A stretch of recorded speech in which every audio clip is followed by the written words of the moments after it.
Governor Rauner delivers his second State of the State address, but the impasse goes on. We'll talk about it next on Capitol View.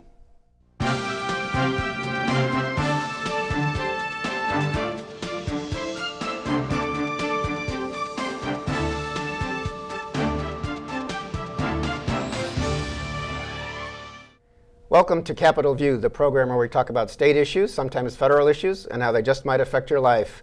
And boy, some lives are being affected these days. I'm Bernie Schoenberg with the State Journal-Register. The Governor Rauner just gave his second State of the State address recently, and here to discuss that, and probably mostly that, Charlie Wheeler is back. He is Director of Public Affairs Reporting Program, University of Illinois Springfield, had been a longtime Chicago Sun-Times reporter at the State House. Welcome back, Charlie. Thank you, Bernie. And Patrick Yeagle is here. He is a reporter with the Weekly Illinois Times here in Springfield. Thanks. Patrick.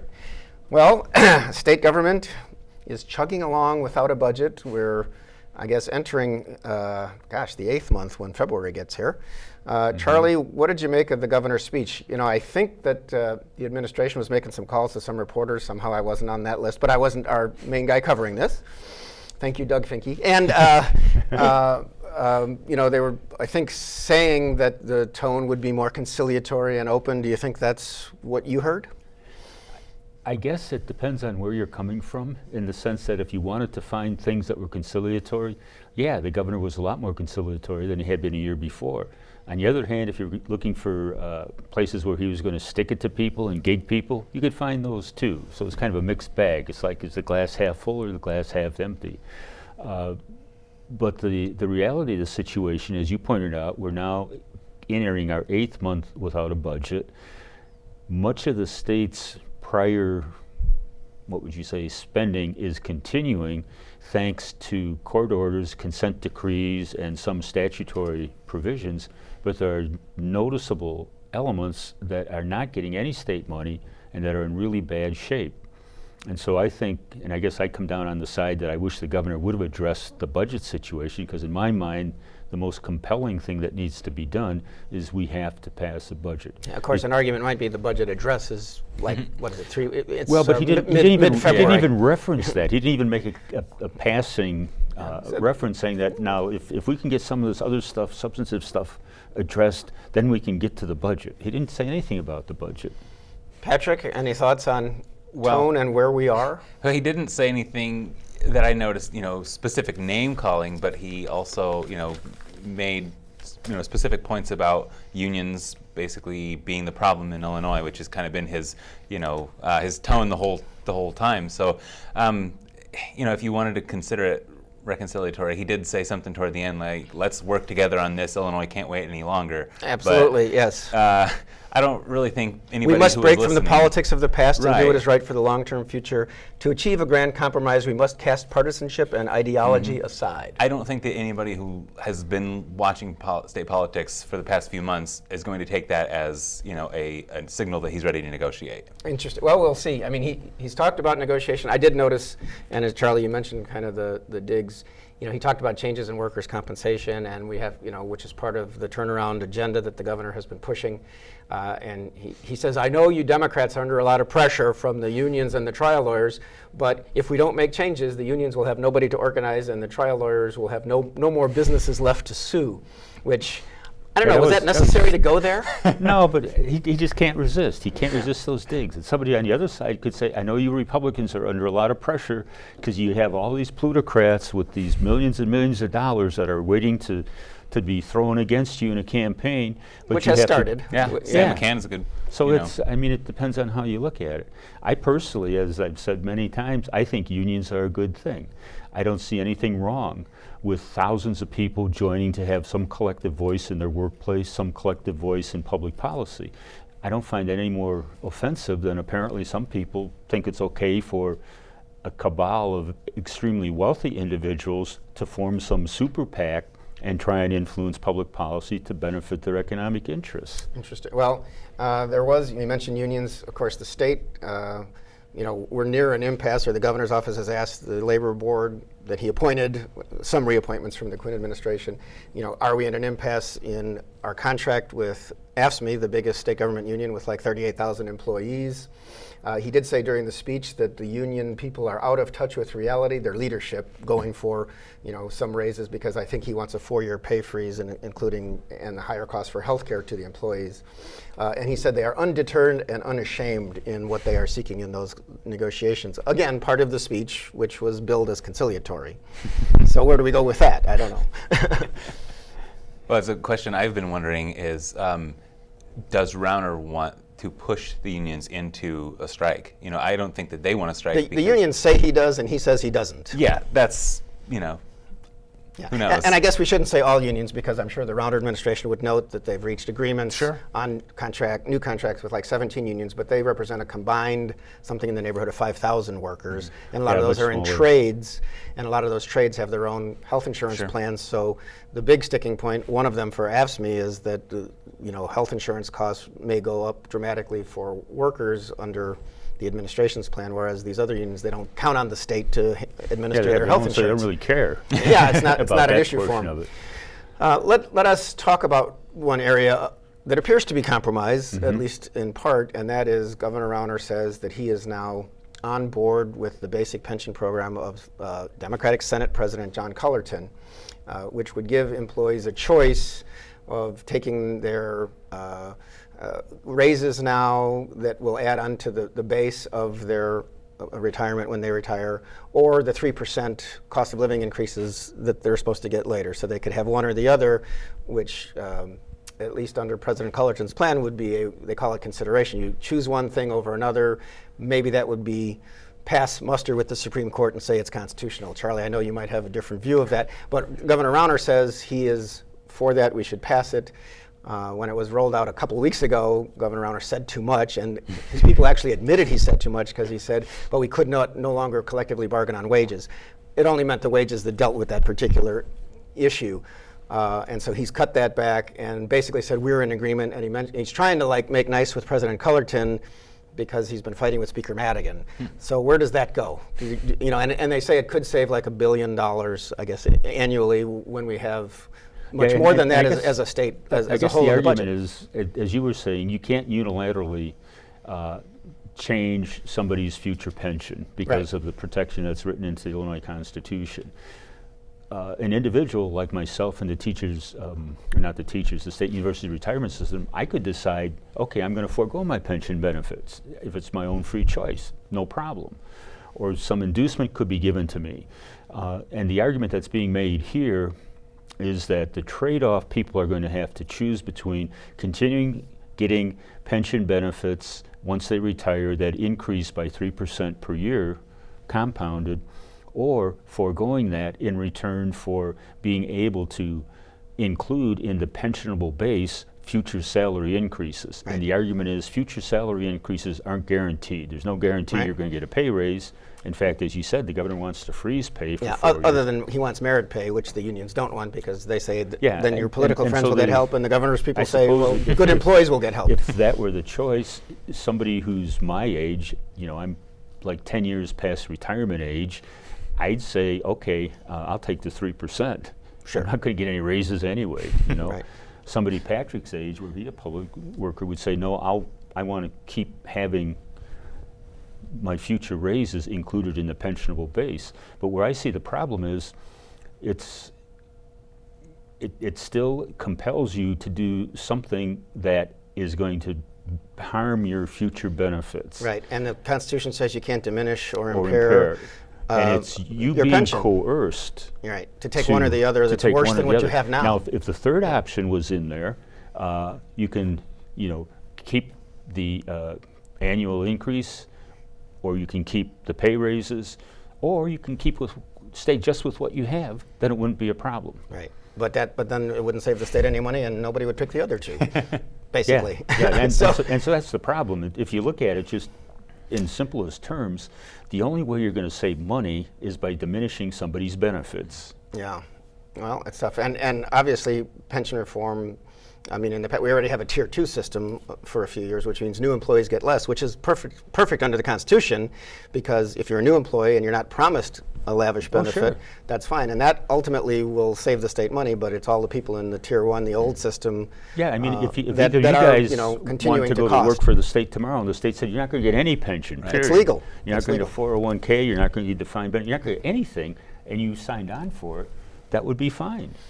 The governor made a big deal in the speech about education. He had 10 points. We're for cradle to career. He wants, he talked about getting more money to low-income school districts and including rural school districts, which was interesting because Andy Manar from Bunker Hill in Macoupin County has been leading a charge to try to change the formula of how the state distributes school money to be fairer to the poorer districts. So, some districts get $7,000 a student, and in the suburbs it's more than $20,000 in some cases. And how can you be, your education shouldn't depend on your zip code.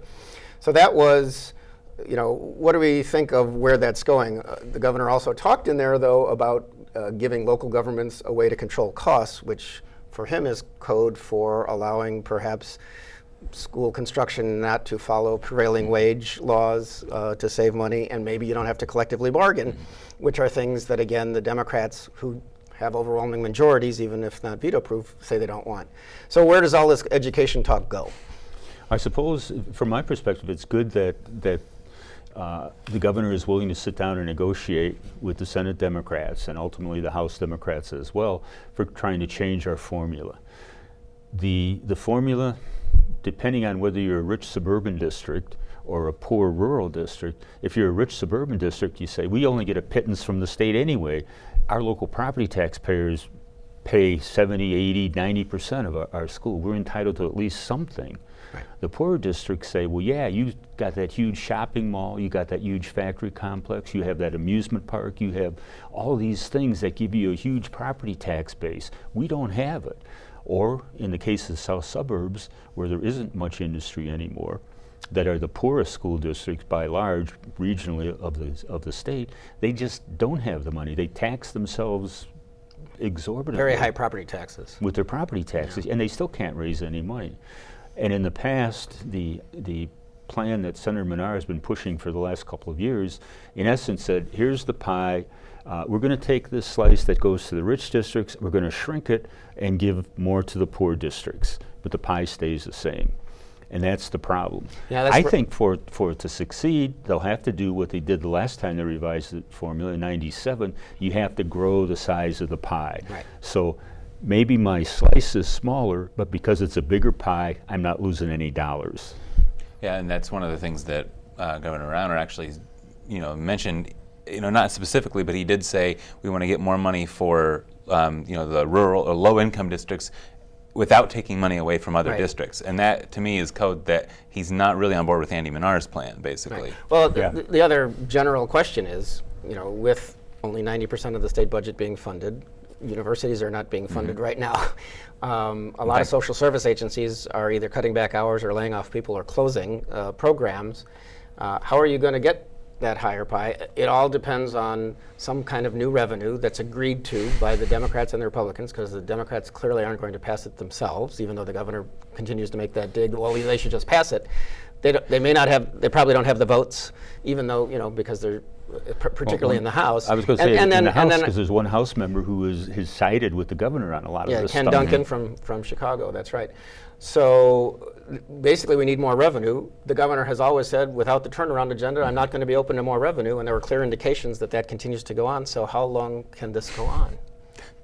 Depends on how strong their stomachs are, honestly. Yeah. I really don't see either side caving anytime soon. And I mean, maybe I'm too cynical, but I don't really expect there to be a budget by the end of this session unless something big changes. Yeah, and I guess the question is what happens. One just atmospheric thing I was watching this speech this time from the balcony. The rotunda was full of demonstrators from like 250 organizations, a budget coalition. They serve the elderly, they serve the disabled. Teachers unions were involved, so they kind of packed the rotunda and were cheering, budget first, and other things. during the speech, so I know 2 people were escorted out, but mostly you could just hear some muffled cheering with the doors closed. I don't know, there's a lot of demonstrations at the Capitol. I don't recall one where there's a governor giving a speech and they continued to do it.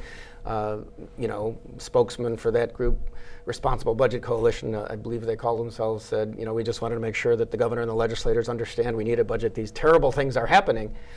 Where does this go? Where does this go? Well, I think that there's room to compromise. I think the Democrats would compromise on workers' compensation. They'd compromise on changing the rules for filing personal injury lawsuits, because they have in the past. I don't think they're going to compromise on crippling labor unions, but on these other things, I think they can. Yeah, and I think Governor Rauner would argue that other states, and he actually said, we have so much greater people and resources than other states, but we're trailing other states. We should be kicking Texas's tail. Yeah. But we need lower workers' compensation costs and some of these other changes. He also talked about term limits and remap reform, which is part of the turnaround agenda. Yeah, which strikes me as being pretty irrelevant. Particularly if you read the details, for example, of the term limits. They'll first take effect in 2027. Right, but he believes businesses will like this. Although you hear people on both sides, even I think I heard Senator McCann, who is an interesting story we'll talk about, but say, businesses want stability. Bruce Rauner came in as a businessman, but he says that we need long-term stability by getting these basic changes in the culture of Illinois, whereas Democrats are saying, who's going to go to college in Illinois when we don't know if colleges are going to be open next year, and what business will come to Illinois when state government is dysfunctional? Yeah. No, I think we need more revenue, and in fact, the governor's conceded that. And there was a study that came out, I think it may have been released the same day as the State of the State, that said that if we had the exact same tax structure of some of our neighboring states, like Wisconsin, we'd have billions and billions of more dollars to spend. They have higher tax rates, they tax more stuff than we do. We have the lowest income tax rate of any of our neighbors, save Indiana. Indiana is 3.3%, we're 3.75%. Yeah, don't we have higher property taxes? We do have higher property taxes, and depending on how you calculate it, one of the reasons we have higher property taxes is we have higher valued property. Yeah. Well, we also have 7,000 units of government, which is much more than we have. And the governor wants to chip away at that. And also because most of the property tax goes to pay for public schools. We are probably at the bottom. I don't know for number 50, but we're close to it in terms of state support for local schools. And that's one of the reasons local property taxes are so high, because most of the property tax that people pay goes for their local schools.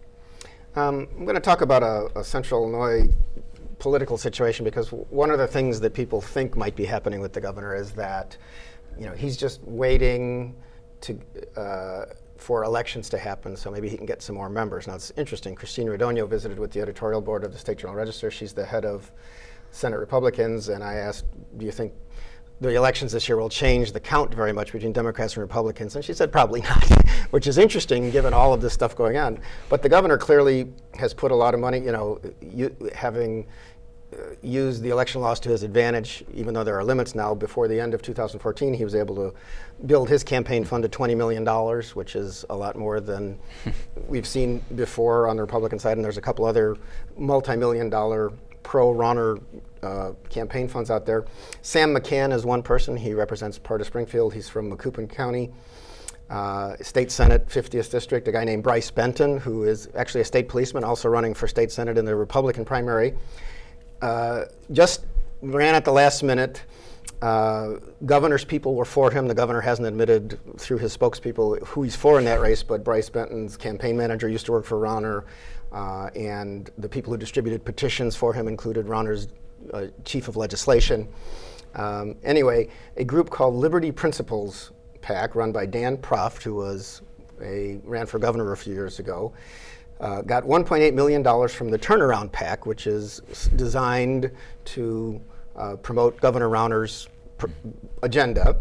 And then Liberty Principles ended up giving $325,000 worth of advertising and spending as an independent committee, not right to Benton, but to the TV production company and to buy time. There's an ad running in Central Illinois already, and apparently there's a flyer out that's big and fancy, and they're both produced by Virginia consultants. So this is big time spending already, linked to Rauner, against somebody, Sam McCann, who's a Republican, actually a Tea Party Republican, but he sided with the unions because he said, these are my constituents and I'm going to vote with them. And is this what we're going to see across the state, and what effect will it have? Yeah, I think we're going to see it because for all practical purposes, Rauner and his allies have an infinite amount of money. They'll be able to far outspend the Democrats despite all the union money and all the trial lawyer money. And Sam McCann, by the way, he's got tens of thousands already from various unions, which is odd for a conservative Republican that he is in all things except representing his unionized employees, because he says he believes in working people. That's his rhetoric. No, so we're going to see a lot of money spent. In the long run, I don't think it's going to make that much difference. I don't think that suddenly the Republicans are going to emerge as being the majority in either chamber. The hill is too steep to climb. The candidates that they have aren't, unless I'm misremembering the numbers, they don't have candidates filed in every district. Yeah, there's not that many contests yet. Yeah. So. And if you look at it historically, and again, I haven't updated this to account for last year's election, but in the prior several decades, there were something like 120 people who were added to the ballot for either party after the primary. Party leaders had the opportunity to fill a vacancy in nomination. None of them got elected. Yeah, interesting. So I don't think there's going to be a big change. There's going to be a lot of money spent, though. I originally thought that once the filing period was over for the primary, we'd get something done because legislators would know whether or not they have somebody running against them. Yeah. Well, we will see where that goes. I should say what's interesting about the Sam McCann situation, he lives in Macoupin County, like I said, but he is now the incumbent in a district that includes part of Springfield, and Sangamon County Republicans are for him. Now, they've been generally supportive of the governor and done some things the governor wanted to do, including appoint Sarah Wojcicki Jimenez to an open legislative seat. When she may not have been the first choice of the party, before the governor weighed in and got all kinds of officials on board. But they're still with Sam McCann, whereas it looks like the governor's people are all with this Bryce Benton state trooper. So it's very interesting to see where this is going. You probably have a better sense of this than I do. Isn't it fairly standard for the Sangamon County Republicans to back incumbents? It is. So it would be very odd for them not to. I can't think of them. On the other hand, there's this new dynamic of you have a Republican governor in town who may want certain things, and if the message, I wouldn't be surprised if some pressure comes to bear, maybe to change their view on this. But I don't know where it's going, because Rosemary Long, chair of the party, has consistently said Sam is he's our incumbent, we're for him, and that's where it's going. So it is normal, and we'll see where it goes. Let's talk about colleges a bit because of the budget, and the legislature in its meeting this week, bill was passed to do some funding, some hundreds of millions of dollars for monetary award program grants, which would allow, I think it's 125,000 students to get their $2,000 or $3,000 or $4,000 to help them pay tuition to go to school this spring. But there apparently is no funding mechanism to go with that, so Republicans were opposed to it.